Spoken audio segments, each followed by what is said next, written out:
আসসালামু আলাইকুম প্রিয় শিক্ষার্থীবৃন্দ, কেমন আছো তোমরা? এই বৈশ্বিক মহামারীর সময় আশা করি তোমরা ঘরে সবাই ভালো আছো এবং সুস্থ আছো। ফিজিক্স অনলাইন ক্লাসে তোমাদের সবাইকে স্বাগতম। আজকে আমরা আলোচনা করব গোলীয় তলে আলোর প্রতিসরণ, refraction of light at spherical surface. এই গোলীয় তলে আলোর প্রতিসরণ আলোচনার আগে আমরা সমতল তলে আলোর প্রতিসরণ দেখব।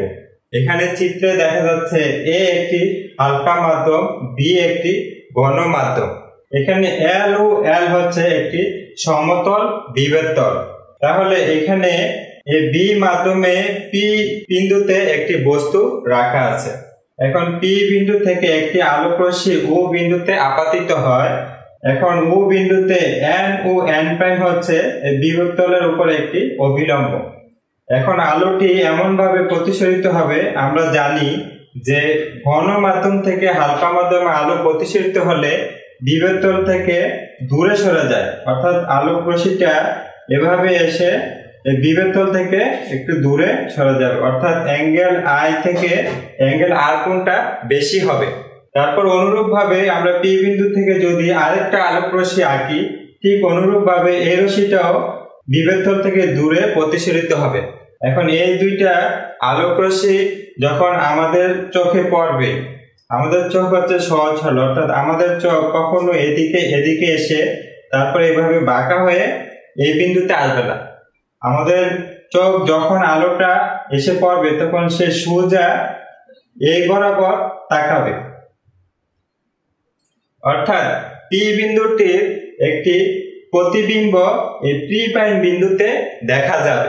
এখন আমরা যদি লক্ষ্য বস্তুর দূরত্ব ইউ জানি এবং প্রতিবিম্বের দূরত্ব যদি বি ধরা হয়, এখন আমরা যদি এ মাধ্যম থেকে বি মাধ্যমে প্রতিসরাঙ্ক জানি, তাহলে এই প্রতিবিম্বের অবস্থান এই সূত্রের মাধ্যমে আমরা বের করতে পারবো। এখন আমরা এটাকে পরম প্রতিসরাঙ্কের মাধ্যমেও বের করতে পারবো, অর্থাৎ mu b by mu a equals to u by b. তাহলে এই সূত্রের সাহায্যে আমরা প্রতিবিম্বের অবস্থানটা আমরা বের করতে পারব। তাহলে আমরা দেখলাম সমতল তলে আলোর প্রতিসরণ। এখন আমরা দেখব গোলীয় তলে আলোর প্রতিসরণ।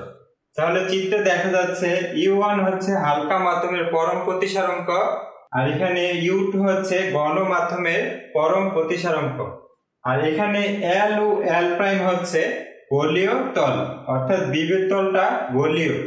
যেহেতু এল ও এল প্রাইম একটি গোলীয় বিভেদ তল, সেহেতু এটার একটা বক্রতার ব্যাসার্ধ আছে।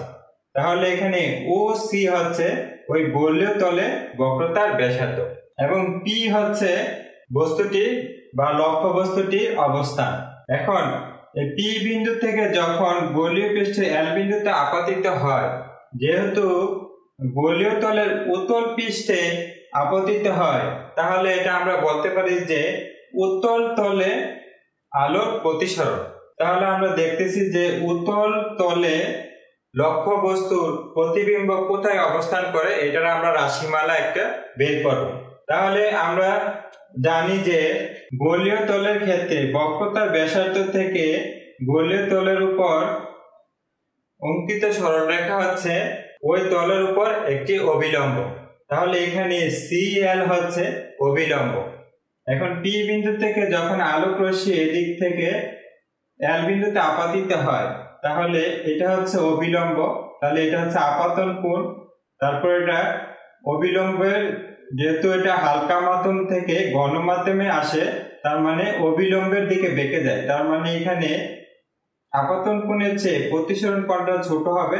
তাহলে এটা প্রতিসরণ হয়ে এই বিন্দুতে কিউ বিন্দুতে মিলিত হয়। তারপর আমরা যদি আরেকটা রশ্মি পি বিন্দু থেকে সরাসরি এদিকে আসে, তাহলে এটা কিউ বিন্দুতে মিলিত হয়। তাহলে আমরা বলতে পারি যে পি লক্ষ্য বস্তুটি প্রতিবিম্বের অবস্থান কিউ বিন্দুতে তৈরি হবে। এখন আমরা স্নেলের সূত্র অনুযায়ী আমরা জানি যে μ1 sin i equals to μ2 sin r।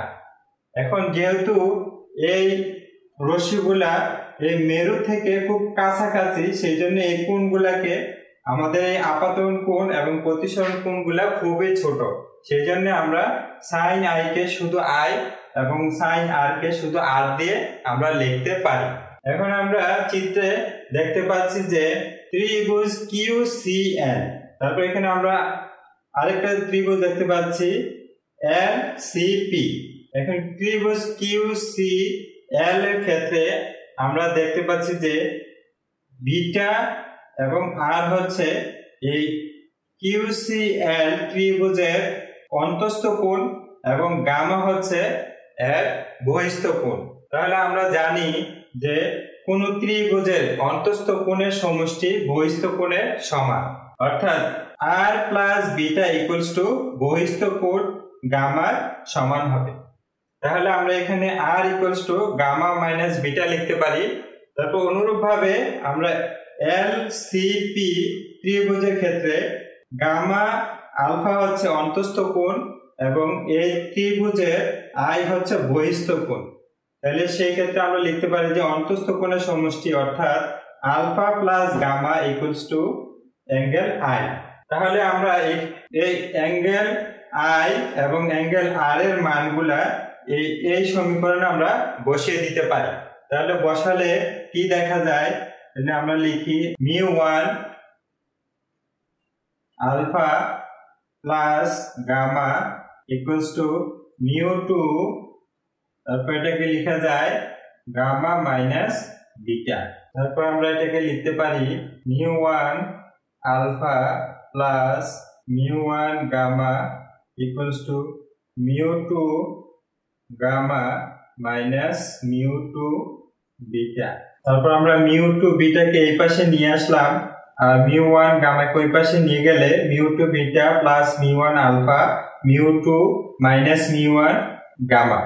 এই কোণগুলা আলফা বিটা গামা এই কোণগুলা খুবই ছোট কোণ, কারণ আমরা বলেছিলাম যে এই আলোক রশ্মিগুলা মেরু থেকে খুবই কাছাকাছি, যার কারণে এই আলফা বিটা গামাগুলা খুবই ছোট।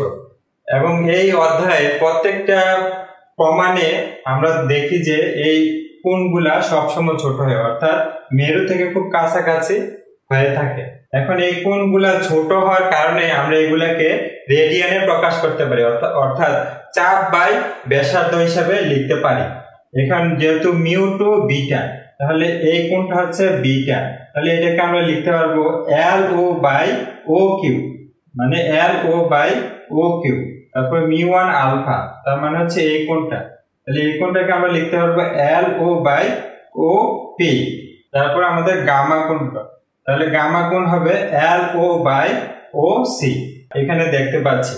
এখন এখানে দুই পাশে উভয় পাশে LO কমন আছে, তাহলে আমরা যদি এই LO কে কমন গুলা কেটে ফেলি তাহলে থাকে μ2 by OQ plus μ1 by OP এবং μ2 মাইনাস μ1 বাই OC। তারপর আমরা জানি যে OQ হচ্ছে প্রতিবিম্বের দূরত্ব, অর্থাৎ তাহলে আমরা এটাকে লিখতে পারবো μ2 বাই B প্লাস μ1, এখানে OP হচ্ছে লক্ষ্যবস্তুর দূরত্ব।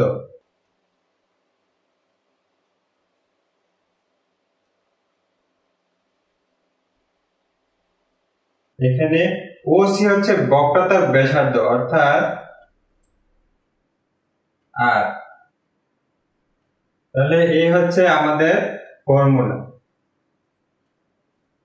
তাহলে এই ফর্মুলার সাহায্যে আমরা প্রতিবিম্বের অবস্থান নির্ণয় করতে পারবো। এখন আমরা এই সূত্রটাকে যেভাবে মনে রাখতে পারি সেটা হচ্ছে V যেই মাধ্যমে সৃষ্টি হয়েছে μ2 প্রতিসরাঙ্কটাও ঠিক ওই মাধ্যমে হবে উপরে। তারপর এখানে লক্ষ্যবস্তু যেই মাধ্যমে রয়েছে μ1টাও ঠিক উপরে ওই মাধ্যমেরটাই বসবে। তারপর আলো যেহেতু লক্ষ্যবস্তু এখান থেকে আলো এই মাধ্যম থেকে এই মাধ্যমে আসে, তাহলে এর উল্টো হবে, অর্থাৎ μ2 মাইনাস μ1 বাই r।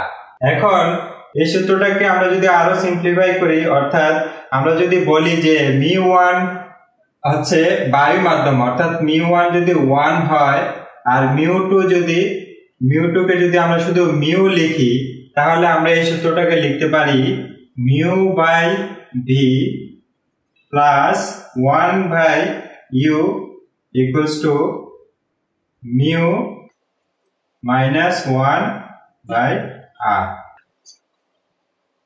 আমাদেরকে এই সূত্রটা বেশি মনে রাখলে সবচেয়ে বেশি সুবিধা হবে।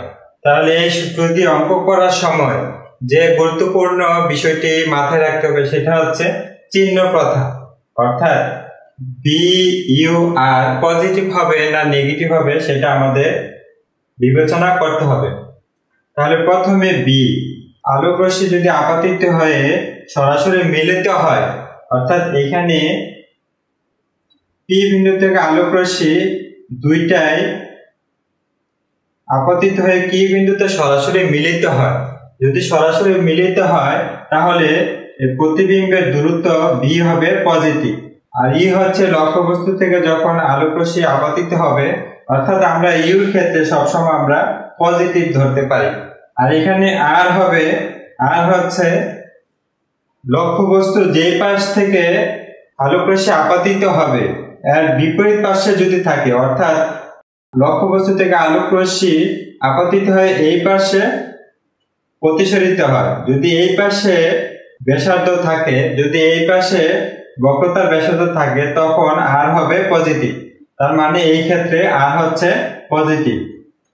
যদি আলোক রশ্মি এদিক থেকে প্রতিসরিত হয় এবং বক্রতার ব্যাসার্ধটাও এই পাশে হয় তাহলে এটাকে আমরা ঋণাত্মক ধরতাম। যেহেতু আলোক রশ্মি এই পাশ থেকে আসে এবং এদিকে প্রতিসরিত হয় এবং বক্রতার ব্যাসার্ধটা বিপরীত পাশে অর্থাৎ এই পাশে, যার কারণে আমরা এখানে আরটা আমরা কি করতে পারি পজিটিভ লিখতে পারি।